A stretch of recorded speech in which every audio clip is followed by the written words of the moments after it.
Sir પ્રક્રિયામાં વાંધા અરજીઓને લઈને પ્રદેશ કોંગ્રેસ મેદાનમાં છે। ફોર્મ નંબર 7ની વાંધા અરજીઓને લઈને ચૂંટણી પંચને રજૂઆત કરાઈ છે। પ્રદેશ કોંગ્રેસના પ્રમુખ અમિત ચાવડાએ નિવેદન આપ્યું।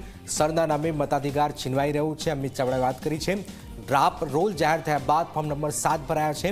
વાંધો લેનારનું નામ અને સહી ખોટી હોવાની અનેક રજૂઆતો છે। હાજી કાસમ શાહબુદ્દીનને પણ એક બાજુ સરકાર એવોર્ડ આપે, બીજી તરફ તેના નામ કમી કરવા ભાજપ જ ફોર્મ ભરે, સવાલ કોંગ્રેસે કર્યો છે।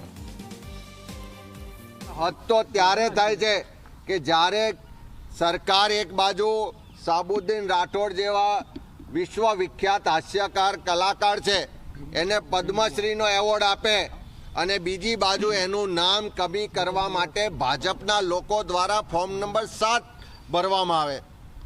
આપણે હાજી રમકડાના નામે જે ખ્યાતનામ વ્યક્તિ જે આપણા સૌનું ગૌરવ છે એને એક બાજુ સરકાર પદ્મશ્રી માટે નોમિનેટ કરે અને બીજી બાજુ એનું નામ કમી કરવા માટેનું ફોર્મ અપાય।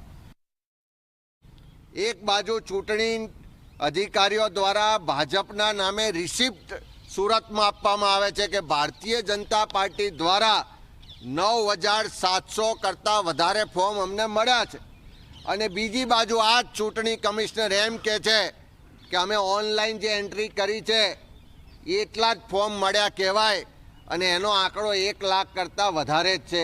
12,50,000ની આજે આટલા દિવસ પછી પણ એન્ટ્રી કરતા નથી। એનો સ્પષ્ટ મતલબ છે કે આખું જે ષડયંત્ર રચાયું, આખું જે ગુજરાતના લગભગ 12.5 લાખ લોકોના મતના અધિકારને ખતમ કરવાનું ષડયંત્ર છે, એમાં આ ચૂંટણી પંચ ને ભારતીય જનતા પાર્ટીના નેતાઓની મિલીભગત છે।